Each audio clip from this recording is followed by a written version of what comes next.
नमस्कार, आप देख रहे हैं 4 पीएम और मैं हूं आपके साथ निधि तिवारी। ईरान ने 12 दिनों तक इजराइल से चले युद्ध के दौरान जैसा आक्रामक रुख दिखाया और सरेंडर के हवा में उड़ा दिया, उसके बाद से ही वहां जश्न का माहौल है। जिस राष्ट्र को नेस्तानाबूद करने के सपने डोनाल्ड ट्रंप देख रहे थे, उसी ने धूल चटा दी। अमेरिका जो पूरी दुनिया में ढोल बजाता है कि अगर किसी मुल्क ने उनके ऊपर हमला किया तो उस मुल्क को हम खत्म कर देंगे, तबाह कर देंगे, उसी अमेरिका के सबसे बड़े एयरबेस पर 14 मिसाइलों के साथ ईरान ने हमला किया। लेकिन अमेरिका ईरान का बाल भी बांका नहीं कर पाया और आखिर में सीज फायर की गुहार लगानी पड़ी। इसीलिए इस वक्त ईरान में जश्न मनाया जा रहा है। इस बीच अमेरिका की एक इंटेलिजेंस रिपोर्ट ने ट्रंप के तमाम दावों की धज्जियां उड़ा दी है। इस रिपोर्ट में खुलासा हुआ है कि ईरान के आगे ट्रंप फेल हो गए हैं और यूएस की मीडिया ने एक खबर छापी है जिससे ट्रंप बौखला उठे और ऑन कैमरा गाली कैसे देने लगे हैं, ये आपको दिखाएंगे। तो क्या खुलासा किया है अमेरिका के न्यूज चैनल्स ने, क्या खबर दिखाई है, इस पर चर्चा करेंगे और कैसे ट्रंप का हर एक दांव उल्टा पड़ गया, कैसे खामेनेई ने दोनों देशों के नेताओं को धूल चटा दी, इस पर भी हम चर्चा करेंगे। और इस चर्चा में हमारे साथ मौजूद हैं प्रोफेसर स्वामी सर। सर, बहुत बहुत स्वागत है आपका। तो सर, सबसे पहले मैं उस रिपोर्ट की बात करना चाहूंगी जिसके बारे में आज काफी ज्यादा चर्चा है। अमेरिका के एक प्रतिष्ठित न्यूज चैनल ने इस रिपोर्ट के जरिए बताया है, CNN उसका नाम है। और क्या है कि जो अमेरिका की न्यूज चैनल है, उसने ये हैरान कर देने वाला खुलासा किया है कि ट्रंप द्वारा जो गढ़े गए सारे नैरेटिव थे वो बिल्कुल ही झूठे थे। तो ये CNN है और उसने एक रिपोर्ट के हवाले से क्या दावा किया है, वो पूरी खबर में दिखा देती हूँ। लिखा है कि DIA की रिपोर्ट में कहा गया है कि 22 जून को हुए हमलों ने ईरान के फोर्दो, नतांज और इस्फहान न्यूक्लियर ठिकानों को काफी नुकसान पहुंचाया, लेकिन ईरान का परमाणु ढांचा अब भी काफी हद तक बरकरार है। ये दावा ट्रंप और इजरायली प्रधानमंत्री बेंजामिन नेतन्याहू के उस बयानों के खिलाफ है जिसमें उन्होंने कहा था कि ईरान का परमाणु कार्यक्रम पूरी तरीके से तबाह हो चुका है। रिपोर्ट के मुताबिक फोर्डो के गहरे बने बंकरों के एंट्री गेट अमेरिकी बंकर बस्टर बमों से ढह गए। भारी बमबारी के बावजूद अंदर का ढांचा अब भी सुरक्षित है। इसके साथ ही ये भी कहा गया कि हमले से पहले ही सेंट्रीफ्यूज मशीनों के अलग अलग जगह पर उसको ले जाया गया। बताते चले कि सेंट्रीफ्यूज मशीनों के जरिए ही यूरेनियम को एनरिच किया जाता है। आसान भाषा में कहे तो यही मशीन यूरेनियम को शुद्ध करती है, जिससे एक हद के बाद यूरेनियम 238 से यूरेनियम 235 के आइसोटोप अलग हो जाते हैं। ये लिखा गया है रिपोर्ट में। और साथ ही साथ रिपोर्ट में कहा गया है कि ईरान के परमाणु ठिकानों को सिर्फ कुछ महीनों के लिए पीछे धकेला गया है, ना कि पूरी तरीके से खत्म किया गया है। लेकिन राष्ट्रपति ट्रंप इस रिपोर्ट की बात पर नाराज हो गए हैं। उन्होंने अपने सोशल मीडिया प्लेटफॉर्म ट्रुथ पर रिपोर्ट को फर्जी करार देते हुए इसे सैन्य हमले को बदनाम करने की साजिश बताया है। और सर, अब ये जो है, जो अमेरिका का जो न्यूज चैनल है उसने जब ये खुलासा किया है, इस रिपोर्ट में बताया गया कि अमेरिका ने उन्हें शायद कुछ महीने पीछे भले धकेल दिया हो ईरान को, लेकिन ईरान अब भी इतना सक्षम है कि वो आराम से अपना न्यूक्लियर कार्यक्रम जारी रख सकता है। मतलब CNN की रिपोर्ट कह रही है कि नुकसान तो हुआ है लेकिन पूरी तरीके से नष्ट नहीं हुआ है। वो तीनों ठिकाने जहां पर बमबारी की गई अमेरिका के द्वारा, वो अब भी सुरक्षित है। तो सर, आपको क्या लगता है कि जो ट्रंप है, वो क्या ये जो दावे उनके द्वारा लगातार किए गए थे, क्या अगर अमेरिका की ही रिपोर्ट ये दावा कर रही है कि ट्रंप जो कह रहे हैं वो झूठ है, तो क्या ये ट्रंप की एक बड़ी हार है? जय संविधान। देखिए निधि, मोदी जी के लिए, नेतन्याहू के लिए और डोनाल्ड ट्रंप के लिए हर हार जो है वो जीत है। वो हार तो मानते नहीं, हार स्वीकार भी नहीं करते। अब उन्होंने अपने ही जो उनका खुफिया विभाग है, जिसकी रिपोर्ट लीक हुई है और जिसको CNN ने रिपोर्ट किया है, उसी को झूठा बता दिया। अरे भाई, रिपोर्ट कैसे झूठी हो सकती है? और भाई, डोनाल्ड ट्रंप खुद तो न्यूक्लियर साइंटिस्ट है नहीं, ना नेतन्याहू है, ना हमारे माननीय मोदी जी हैं तीनों। लेकिन मुश्किल क्या हो गई है, मुझे ऐसा लगता है कि ये तीनों लोग आज के तारीख में एक दूसरे के गुरु भी हो गए हैं और एक दूसरे के शिष्य भी हो गए हैं। मोदी जी से डोनाल्ड ट्रंप सीखते हैं, नेतन्याहू सीखते हैं, नेतन्याहू से हम सीखते हैं, वो हमसे सीखते हैं। जैसे नेतन्याहू साहब का जो इजराइल के अंदर इलेक्शन होने वाला है वो 2026 में होने वाला है। अब वहां पे तैयारी चल रही है, नेतन्याहू साहब ये तैयारी कर रहे हैं कि इलेक्शन जो है प्रीपोन कर दिया जाए, और जो ये वहां इमारतें टूटी हैं, नुकसान हुआ है, खून बहा है, वो सब पूरा उसका फायदा उठा के, जबकि होना चाहिए नुकसान। भाई, इजराइल के लोगों का वास्तविकता में वोट तो नेतन्याहू को नहीं पड़ना चाहिए। यार, तुमने बताया था कि यहाँ आयरन डोम बना हुआ है, आयरन डोम में हम लोग सुरक्षित हैं, हम तो बंकर्स के नीचे रहे, और इसके बाद ये हालत हो गई कि हमारे सारे मकानों को तोड़ दिया, मोसाद के हेडक्वार्टर को तोड़ दिया, डिफेंस और एक्सटर्नल अफेयर मिनिस्ट्री के उसको तोड़ दिया। लेकिन जैसे भाई हमारे देश के अंदर भी नहीं, आप सोचिए अगर पुलवामा होता है और पुलवामा में 40 जवानों की शहादत होती है तो देशवासियों को क्या सोचना चाहिए? भाई इस बात का दंड मिलना चाहिए सरकार को, या इस बात का फायदा मिलना चाहिए कि 40 लोगों की शहादत के बाद हमने एक सर्जिकल स्ट्राइक कर दी? अगर कॉमन सेंस की बात की जाए, भाई असली मुद्दा तो यह है कि हमारे 40 जवानों की हत्या क्यों हुई। उसी प्रकार से जो पहलगांव के अंदर हुआ 26 लोगों की हत्या हुई। पूछना यह चाहिए देश की जनता को, सरकार से, भाई तुम्हारे गारंटी पे हम गए थे कश्मीर घूमने, पहलगांव घूमने, और वहां तुमने सुरक्षा दी नहीं, वहां हमारे 26 लोग मारे गए। इस प्रश्न का जवाब देने के बजाय अब आप इस बात का क्लेम कर रहे हैं कि हमने ऑपरेशन सिंदूर कर दिया।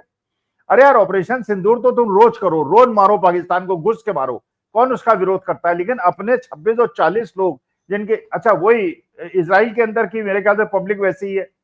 इसके पहले भी जब उनका इलेक्शन हुआ था वहां भी इसी प्रकार से नेता ने इसका फायदा उठाया था। उन्होंने उस समय हमास के ऊपर अटैक कर दिया था। भाई अटैक करके खून बहा के असली जो जीतने वाला आदमी होता है, जब उसकी दबंगई से, उसकी ताकत को देख के शांति स्थापित हो जाए, वही डोनाल्ड ट्रंप करते हैं। भाई डोनाल्ड ट्रंप तो खुद ही जब बमबारी करने लगे तो काहे का शांति के मसीहा हैं वो। अब उसके बाद वो कहते हैं मैं इतना बड़ा दादा हूं कि मैं सबको डरा के रखता हूं। अरे यार, तुम क्या डरा के रखते हो भैया? तुम्हारे रहते अगर छोटे मोटे दादा आपस में लड़ते रहते हैं, कभी इसराइल और ईरान लड़ते रहते हैं, कभी भारत और पाकिस्तान लड़ते रहते हैं, कभी रूस और यूक्रेन लड़ते रहते हैं, तो तुम्हारी दादागिरी का विश्व को फायदा क्या है? तो असली मुद्दा यह है कि ये जो रिपोर्ट लीक हुई है, ये तो बॉडी लैंग्वेज से और सारे जो प्रतिक्रियाएं हो रही थी, क्रियाएं हो रही थी, हम लोग 3 दिन से इस चीज को एनालाइज कर रहे हैं। जब से अमेरिका ने कहा कि हमने अटैक कर दिया, तब से हम एनालाइज कर रहे हैं। इसके लिए किसी रिपोर्ट के लीक होने का प्रश्न भी नहीं था। भाई हम लोगों को ये पता था, भाई अमेरिका सीज फायर क्यों कराता, और अमेरिका उस घटना के बाद क्यों कराता जब ईरान जो है पलट के वार करता और कतर के अंदर इनके एयर बेसेस को हिट करता। इसका मतलब यह है कि अमेरिका घबरा गया था। भाई अमेरिका की जो स्ट्रेटेजी थी वो फेल हो गई। पहले तो ये कह रहे थे कि हमारे B-2 बॉम्बर्स हैं, वो ये कर देते हैं, वो कर देते हैं। वो सोच रहे थे कि विश्व के अंदर ये B-2 बॉम्बर्स पाकिस्तान को भी बेच देंगे, हिंदुस्तान को बेच देंगे, हम तो एक दूसरे पे फैलाते रहेंगे, फिर उससे बॉम्ब मांगते रहेंगे, खरीदते रहेंगे, और अमेरिका का धंधा निकलेगा। वो तो बनिए टाइप के लोग हैं अमेरिका, वो तो अपना माल बेचना है उनको, चाहे उसके लिए चाहे कितना भी बुरी हालत विश्व की हो जाए। अब उससे उनकी कलाई खुल गई, जैसे फ्रांस की कलाई खुल गई। भाई फ्रांस रफेल है, फलाना है, डिकाना है। अब वो पता चला कि उनके रफेल को जो है वो चीन के उन्होंने ही गिरा दिया। अब उसकी आज तक खबर नहीं मिली, आज तक हमको नहीं पता गिरा कि नहीं गिरा। अब उसका जवाब कोई देने को तैयार नहीं है। अब वो मेरे लहू के बजाय सिंदूर दौड़ता है और गर्म सिंदूर दौड़ता है, इस प्रकार के डायलॉग सुन के हमारे देश के लोग निर्णय लेते हैं, ऐसे इजराइल के लोग निर्णय लेते हैं।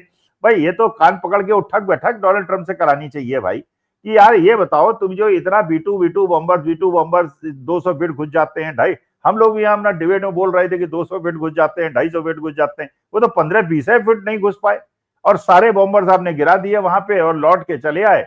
खाया पिया कुछ नहीं, गिलास फोड़ा 12 ने, वो करके चले आए। अब पूरे विश्व के अंदर उनकी हेटी हो रही है।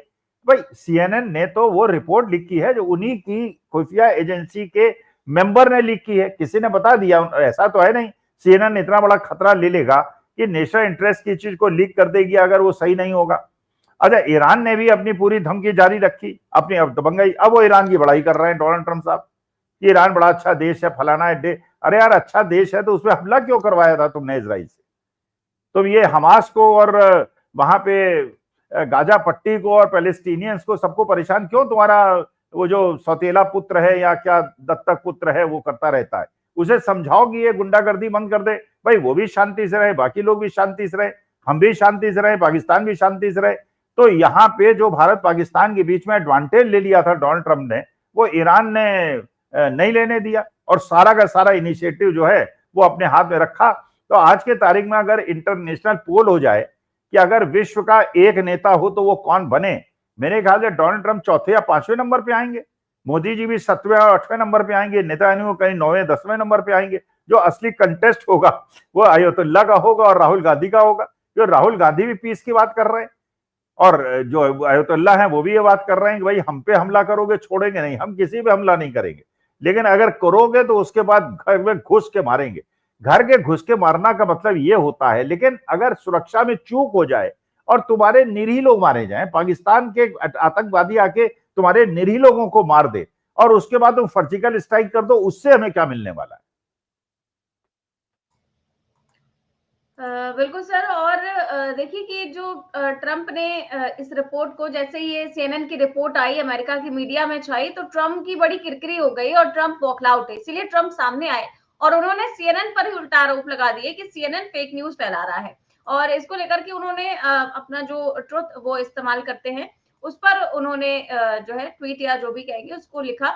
और उन्होंने लिखा कि फर्जी खबरें देने वाली सीएनएन और जो न्यूयॉर्क टाइम्स है, दोनों मिलकर सब इतिहास के सबसे कामयाब सैन्य हमलों में से एक को बदनाम करने की कोशिश कर रहे हैं।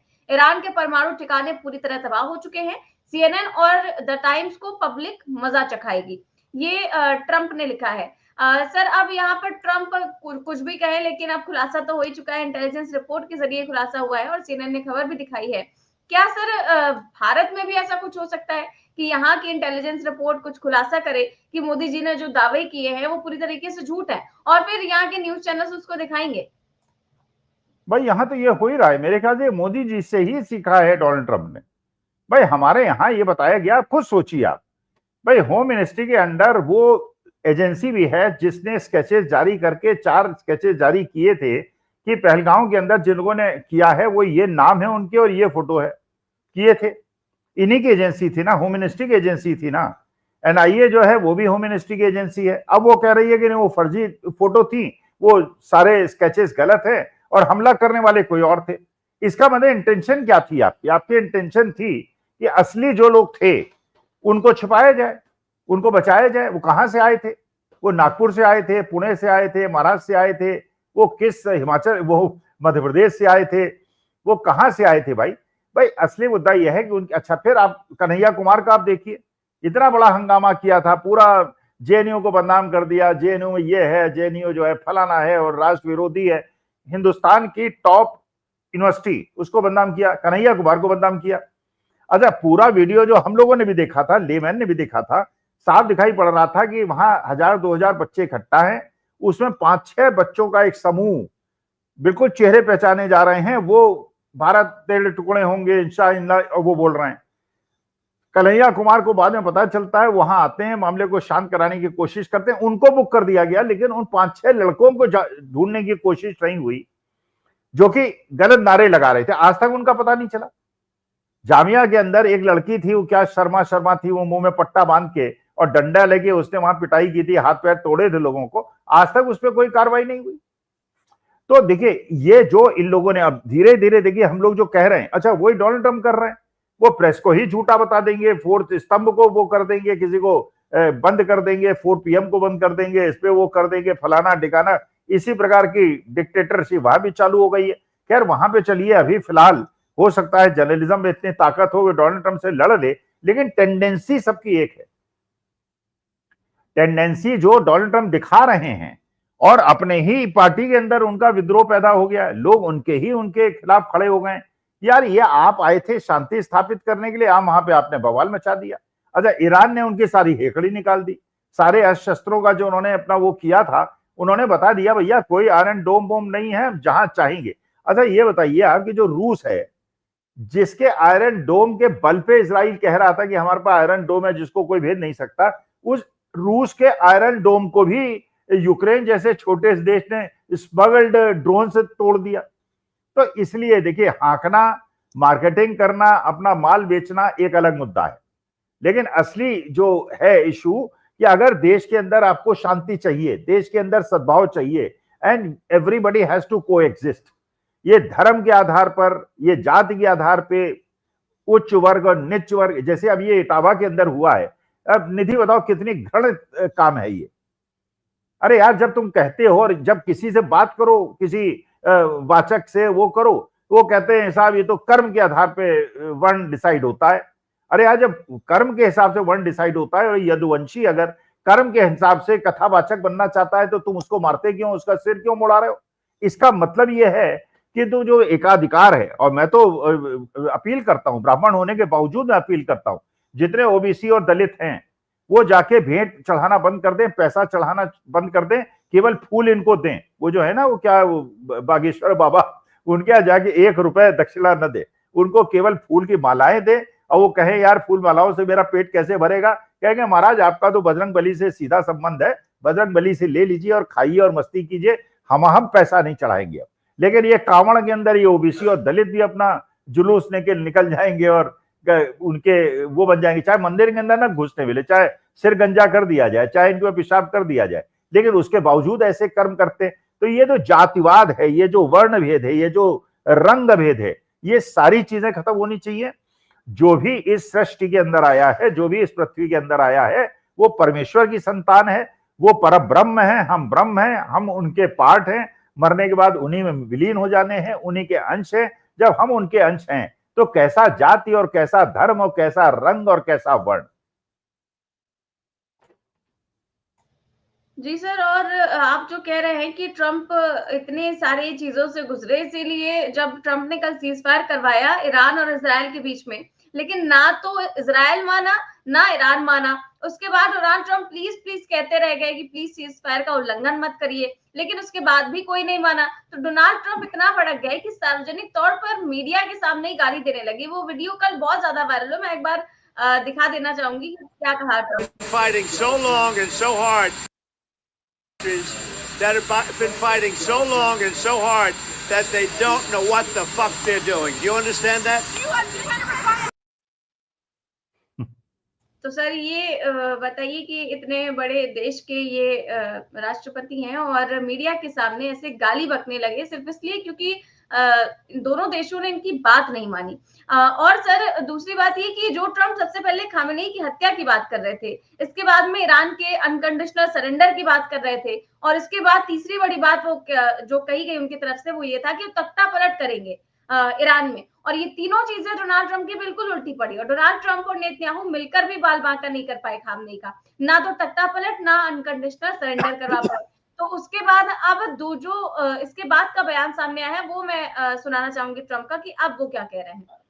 In Iran? No. If there was, but no, I don't want it. I'd like to see everything calm down as quickly as possible. Regime change takes chaos, and ideally we don't want to see so much chaos, so we'll see how it does. You know, the Iranians are very good traders, very good business people, and they got a lot of oil. They should be fine. They should be able to rebuild and do a good job. They're never going to have nuclear, but other than that, they should do a great job. Mr. President, did Iran make any commitments yesterday about uranium enrichment? About what? About uranium enrichment. They're not going to have enrichment, and they're not going to have a nuclear weapon, and they know that. They're going to get on to being a great trading nation. You know, they're very good traders, and they're going to be a great trading nation, and they have a lot of oil. They're going to do well. They're not going to have a nuclear weapon. So did they The promise? last thing on Iran's mind right now. तो sir सुना आपने Trump का बयान, यानी कि जब सारे के सारे दांव ट्रंप और नेतन्याहू के फेल हो गए, तब डोनाल्ड ट्रंप कह रहे हैं कि मैं ईरान में सत्ता परिवर्तन नहीं चाहता हूं। सत्ता परिवर्तन बहुत अराजकता लेकर के आता है, और ईरान के पास बहुत तेल है और वो बहुत बेहतर कर सकता है। वो एक जो है एक महान व्यापारिक राष्ट्र वो बनने जा रहा है। तो सर अब क्या ट्रंप जो इतनी ज्यादा पलटी मार चुके हैं इस युद्ध के बीच में, क्या आप ट्रंप को कोई भी सीरियस ले सकता है इस युद्ध के बाद? देखिए, उनके भक्त तो सीरियस लेंगे। जैसे हमारे देश में जो भक्त हैं, अंधभक्त हैं, वो हर चीज जस्टिफाई कर देते हैं, बल्कि उनके साथ मुश्किल ये हो गई है कुछ भी हो और जस्टिफाई करना पड़ता है। देखिए, डोनाल्ड ट्रंप ने जो स्टेटमेंट दिया इसमें कंट्रडिक्शंस देखिए आप खुद, इसी सेंटेंस में कंट्रडिक्शन देखिए। एक तरफ वो कह रहे हैं they are great traders and they have oil reserves, और सैंक्शन लगा के तेल बेचने नहीं देंगे। अरे भैया, अगर उनका तेल का भंडार है और तुम वर्ल्ड के चौधरी नहीं हो, तुम्हें किसी ने चौधरी ने चुना नहीं है, तुम कोई इलेक्टेड गुंडे तो हो नहीं, पूरे विश्व के अमेरिका के प्रेसिडेंट हो, अमेरिका में जो चाहो नीतियां लागू करो, कोई तुम्हें मना नहीं करता। टैरिफ लगाओ, हटाओ, वहां पे सैन फ्रांसिस्को के क्या करते हो और बाकी मिशिगन में क्या करते हो, यार तुम्हारा देश है, तुम जानो, तुम्हारा काम जाने, हम उसमें हस्तक्षेप नहीं करते। लेकिन हमारा भारतवर्ष क्या करे? और ईरान क्या करे और जापान क्या करे और रूस क्या करे, चीन क्या करे, इसके तुम्हारा लेना देना नहीं है, क्योंकि you are not elected for that purpose ना। अमेरिका कॉन्स्टिट्यूशन तुम्हें इतना अधिकार देता है कि विश्व के अंदर तुम दादागिरी करो।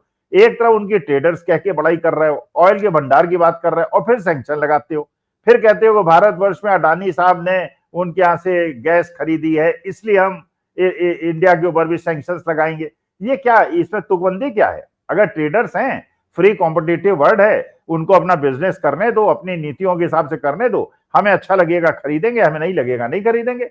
अब ये नहीं कि रूस से भी नहीं खरीदोगे, ईरान से भी नहीं खरीदोगे, केवल मुझसे खरीदोगे, ये कौन सी दादागिरी है और इसका अधिकार तुम्हें दिया किसने? बिल्कुल सर। अब सर मैं इस युद्ध को लेकर के आखिरी सवाल ये करना चाहूंगी कि जो ये युद्ध हुआ ईरान और इजराइल के बीच में, जिसमें लगातार ईरान को नीचा दिखाने की कोशिश की गई अमेरिका और इजराइल दोनों के द्वारा, लेकिन ईरान जिस तरीके से बड़ा बन के उभरा और जैसे वो अब अपनी जीत का जश्न मना रहा है, इन सारी चीजों से, इस युद्ध से दुनिया के बाकी देशों को क्या सीखना चाहिए? भाई देखिए, इस युद्ध से क्या, जीवन का एक सिद्धांत तो आदमी को समझ लेना चाहिए। भाई अगर देखो, आगे बढ़ो मत और सोच समझ के आगे बढ़ो, बिना सोचे समझे कभी कोई निर्णय मत लो। लेकिन अगर सोच समझ के कोई निर्णय लो तो उसमें पीछे मत हटो, फिर उसमें डटे रहो। ये नहीं कि ढिलमुल साहब आगे बढ़ गए फिर पीछे हट गए, ऑपरेशन सिंदूर कर दिया, हमारे सैनिकों ने अपनी जान बाजी में लगा के पाकिस्तान को तोड़ दिया, आतंकवादी उसको तोड़ दिया, फिर 3 दिन के बाद युद्ध विराम कर लिया।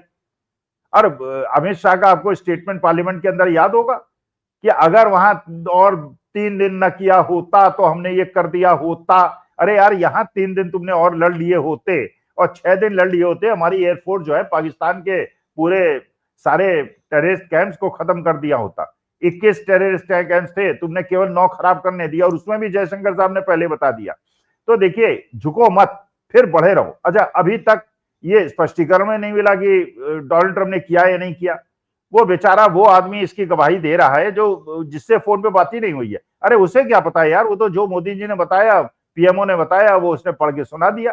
भाई मेरे से अगर फोन पे बात होगी तो मैं बताऊंगा ना मेरे से क्या बात हुई, या मेरे मोहल्ले का कोई आदमी बताएगा कि स्वामी जी से फलाने की क्या बात हुई, मैं बताऊंगा और मैं उसका प्रूफ दूंगा कि ये बात हुई। अब जैसे उन्होंने कह दिया साहब ने न्यूक्लियर इंस्टॉलेशन तोड़ दिए, अब मान लीजिए कोई कहे नहीं थी, खुद सोचो मैंने स्वामी जी के दांत तोड़ दिए, मान लीजिए कहे, अब मैं कहूं यार मेरे दांत चेक करा लो, डेंटल सर्जन का सर्टिफिकेट दे रहा हूं, मेरे दांत वैसे के वैसे हैं, कोई दांत नहीं टूटा है, फिर कहे क्लेम कर रहे हो दांत तोड़ दिए। अब वो कह रहा है भैया जब लीकेज नहीं हुआ, जब रेडिएशन नहीं हुआ, जब मेरे लोग वहीं के वहीं पड़े हुए हैं, कोई रह रहे हैं, किसी को कोई परेशानी नहीं है, तुम कह रहे हो मैंने इंस्टॉलेशन तोड़ दिए। तो ये फेंकने के मामले में आज क्या प्रतियोगिता चल रही है भारतवर्ष के बीच में, इजराइल के बीच में, अमेरिका के बीच में, पाकिस्तान के बीच में, ये सब अपना फेंकने में लगे हुए हैं। इस मामले में ईरान ने अपने को सिद्ध कर दिया, यूक्रेन ने अपने को सिद्ध कर दिया।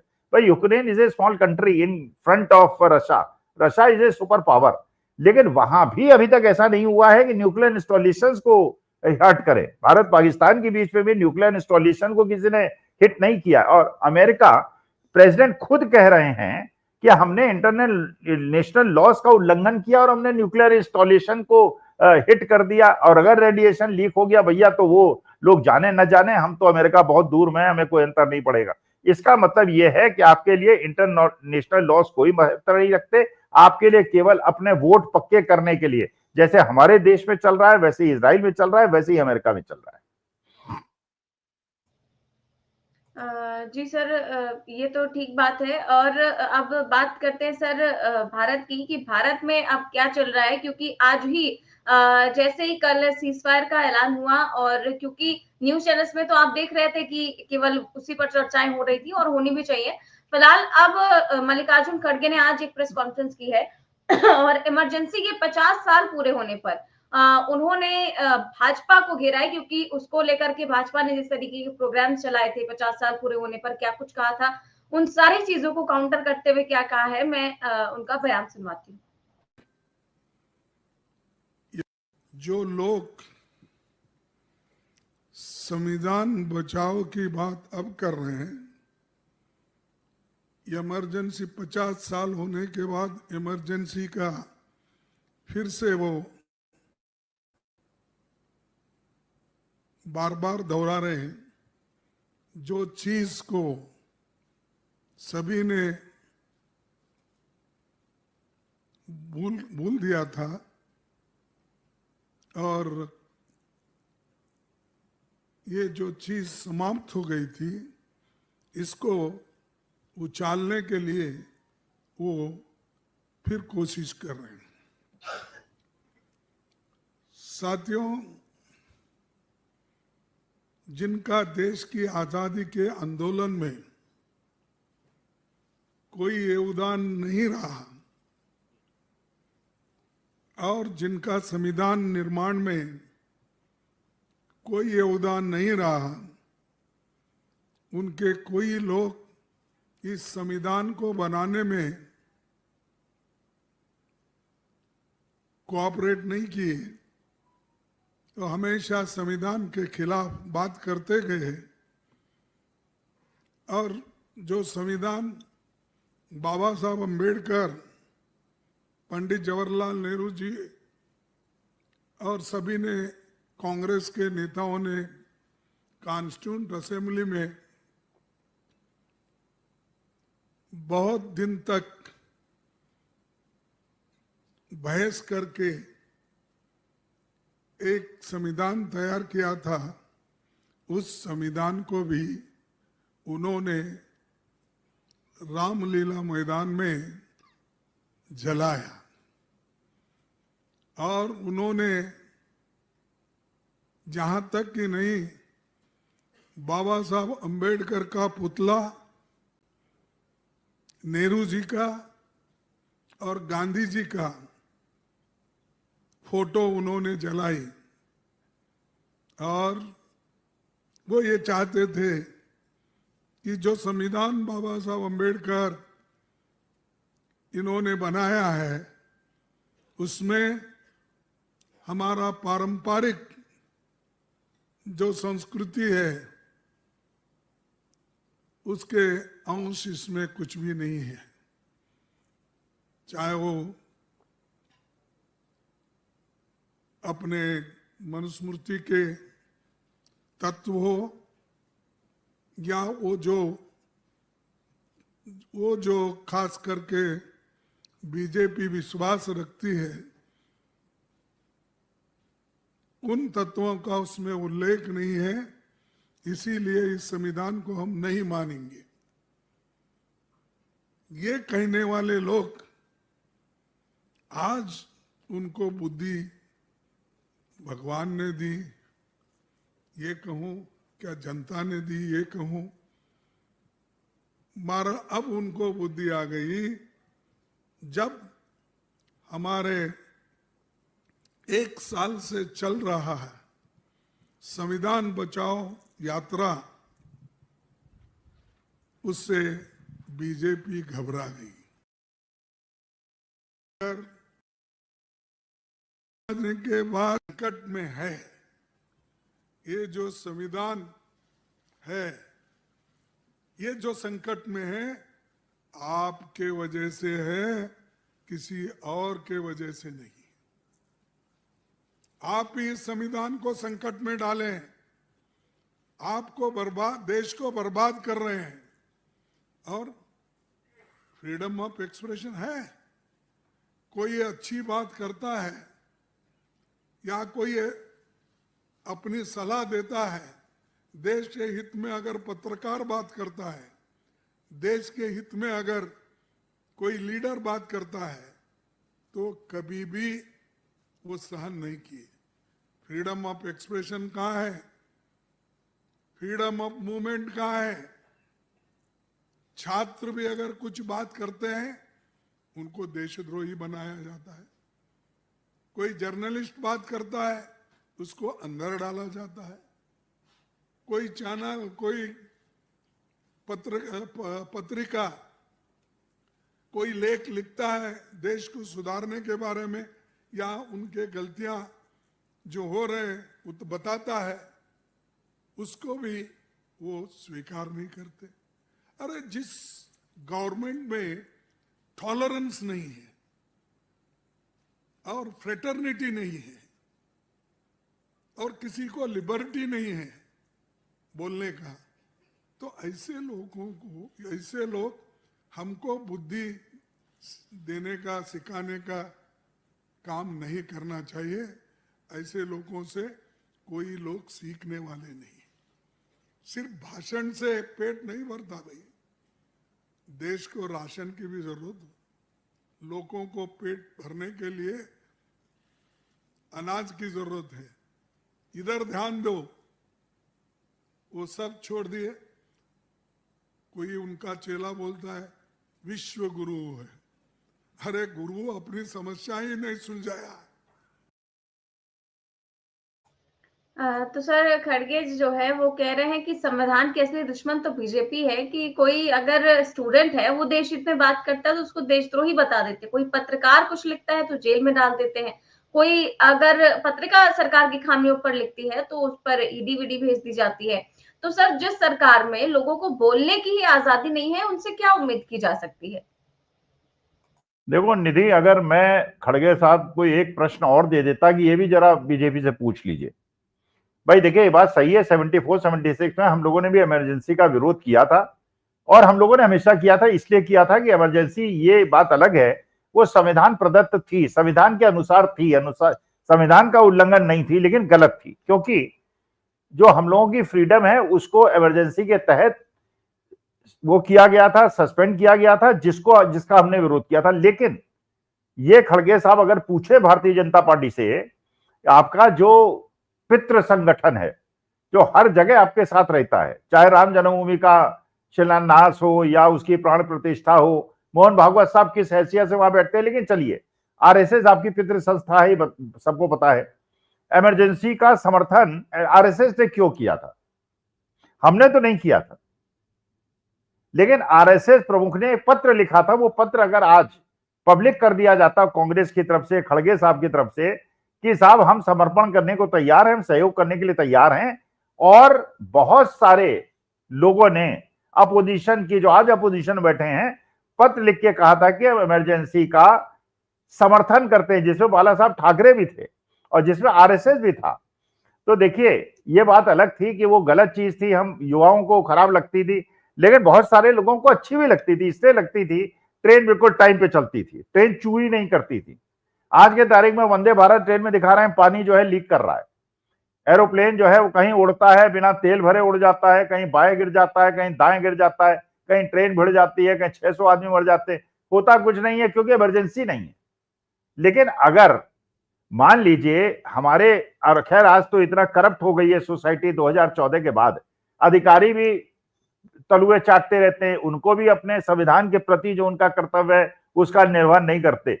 लेकिन उस समय ये बात है, जो लोग थे, हम लोग थे, हम जानते हैं कि उस समय बहुत ज्यादा अनुशासन हो गया, और हम लोग भारतीय जो हैं अनुशासन प्रिय नहीं है। तो इमरजेंसी हमको खराब लगी थी, आज भी खराब लगेगी। अगर आज भी डेमोक्रेटिक वैल्यूज का हनन होगा, हमको तब भी खराब लगेगा। जो हमारी फ्रीडम ऑफ स्पीच है, फ्रीडम ऑफ मूवमेंट है, freedom of accepting our, practising our religion है, वो हमारे को होनी चाहिए। लेकिन एक हद तक जो डिसिप्लिन है वो प्रोडक्टिविटी भी बढ़ाती है, वो लोगों को रास्ते में भी रखती है। जैसे हम लोग, भाई आप क्या पता नहीं 4 PM में आप करते हैं कि नहीं करते हैं, हम लोग कहीं भी जीवन में नौकरी की तो वहां पे आपको जाके अपनी फिंगरप्रिंट्स लगानी पड़ती हैं, अटेंडेंस होती है, आने का समय, जाने का समय, जिसमें आप कोई हेरफेर नहीं कर सकते। बाद में पता चला पहले होता था, जब सीसीटीवी नहीं थे, ये सब नहीं थे, वो जाके लोग आते थे 9 बजे और लिख देते थे 8:30 बजे आ गए, चले जाते थे 4:30 बजे, कहते थे 5 बजे चले गए। अब वो सब पॉसिबल नहीं है। तो डिसिप्लिन तो एक हद तक रिक्वायर्ड है, लेकिन देश के अंदर संविधान और लोकतांत्रिक वैल्यूज का हनन नहीं होना चाहिए। हमने तब उसका विरोध किया था, लेकिन आरएसएस ने समर्थन किया था। तो अगर आरएसएस इमरजेंसी के साथ था तो बीजेपी किस मुंह से उसका विरोध करती है? बिल्कुल सर, और यही सारे सवाल खड़गे जी ने उठाए हैं, और मुझे लगता है कि अब बीजेपी भी इसका जवाब देने के लिए एक प्रेस कॉन्फ्रेंस तो जरूर करेगी। उनके जवाब में क्या आता है वो भी हम देखेंगे। बहुत बहुत शुक्रिया सर आपका आज की चर्चा के लिए। तो आप देख रहे थे आज की चर्चा, जिस प्रकार ईरान और इजराइल के युद्ध में ट्रंप कूदे, लेकिन उनको जिस तरीके से भारी फजीयत उनको उठानी पड़ी, इस पर आज हमने चर्चा की। कैसी लगी आपको हमें कमेंट बॉक्स में जरूर बताएं। चैनल को सब्सक्राइब भी करें और ज्वाइन भी। नमस्कार।